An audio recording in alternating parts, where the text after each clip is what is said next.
सरकारमध्ये काम करत असताना 2-3 आठवड्या मी दादांचं सांगणार आहे. आम्ही काम करत असताना दादांकडे कोणत्याही कामासाठी गेलो. मी एक माझ्या जवळची बदलीसाठी गेलो होतो दादांकडे. मी सांगितलं, साहेब माझी जवळची बदली करायची आहे. अरे आमदार साहेब, हे काम मी करत नाही रे, तुला माहिती आहे ना. मी सांगितले, सर तरी मी आलो आहे तुमच्याकडे एक माहितीसाठी देऊ. अरे तुला माहिती नाही, हे काम मी कधी करत नाही. हे काम आपले दुसरे लोक आहेत ते करतील, पण मी सांगतो.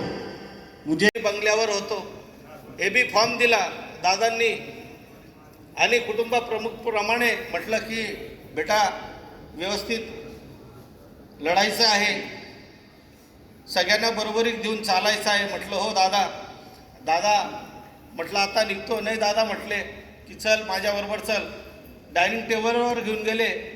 माननीय प्रफुल्ल पटेल साहेब, दिलीप वळसे पाटील साहेब, तटकरे साहेब यांच्यासमोर मला जेवणाला बसवलं आणि म्हटलं, अरे मी याची ओळख करायचं विसरून गेलो, हा भरत, माणिकराव दादांचा मुलगा. अरे भरत दादा किती 7-10 म्हटलं. नाही दादा 9-10 माणिकराव दादा निवडून आले, त्यांचा हा चिरंजीव आणि मी माणिकराव दादांबरोबर पहिल्यांदा खासदार होतो असं नेतृत्व सांगणारं आज हरपलं.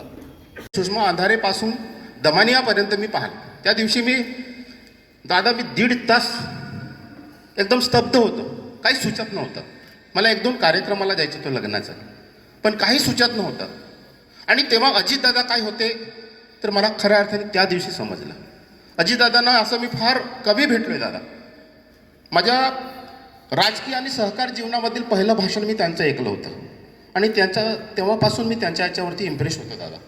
परंतु जे तेजस्वी जीवन हे जगले, त्यांना दादा म्हणून जी काही उपाधी मिळाली ती उगीच मिळालेली नाही. ते आमच्या सर्वांना दादा वाटतात. ते प्रत्येकासाठी काय करण्याची जिद्द ठेवत होते दादा.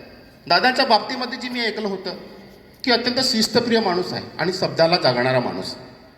राजकारणामध्ये सहसा अशा गोष्टी होत नाही, पण ज्या पद्धतीने अजितदादा जीवन जगले, खरंच येणाऱ्या कितीतरी या पिढ्यांना संदेश देणारा अशा पद्धतीचा त्यांचा जीवनपट होता. निश्चितच मी माझ्या समाजाच्या वतीने, माझ्या परिवाराच्या वतीने आणि मी काँग्रेस पक्षाचा एक कार्यकर्ता आहे म्हणून काँग्रेस पक्षाच्या जिल्ह्याच्या वतीने मी अजितदादांना भावपूर्ण श्रद्धांजली अर्पित करतो. जय जोहार. व्हावे मृत्यू ही विश्रांती, या 2 ओळींचा अर्थ म्हणजे ज्यावेळेस आपण अपघातग्रस्त विमान बघतो दादांचं आणि त्याच्याच बाजूला पडलेला कागदांचा ढिगारा, म्हणजे शेवटच्या क्षणापर्यंत दादा आपल्या कामात मग्न होते आणि आपल्या या महाराष्ट्राच्या उन्नतीसाठी झटत होते. मी एक छोटा प्रसंग सांगेल. ज्यावेळेस राष्ट्रवादी पक्षाची सभा सुरू होती त्यावेळेस महाविकास आघाडीचं सरकार होतं. दादा विरोधात होते, भारतीय जनता पार्टीच्या विरोधात होते त्यावेळेस.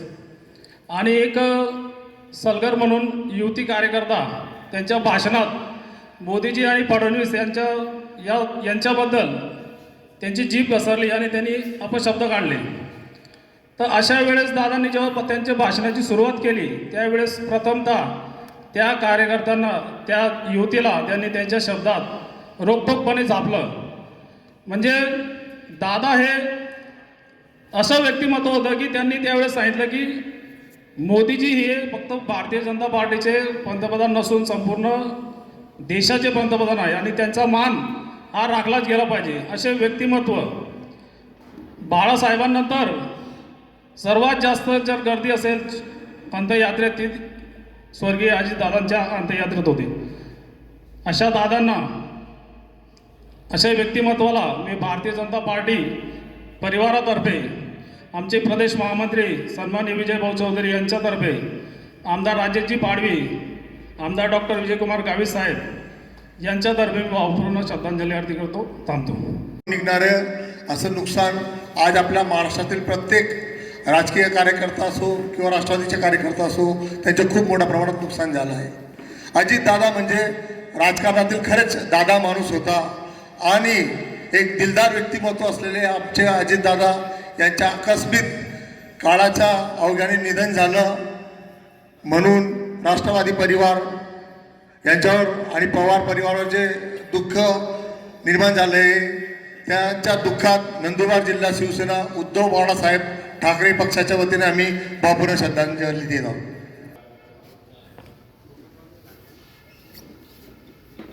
राष्ट्रवादी काँग्रेस पक्षाचे जेवढे कार्यकर्ते मी त्यांना विनंती करतो की आपण आपल्या भावना आपण सगळ्यांना माहिती आहे, आपण वेळेचं थोडंसं भान राखून आता सामूहिक श्रद्धांजलीकडे वळू आणि सामूहिक श्रद्धांजली घेऊ. शांतीपाठासाठी नवनीत भाऊ शिंदे.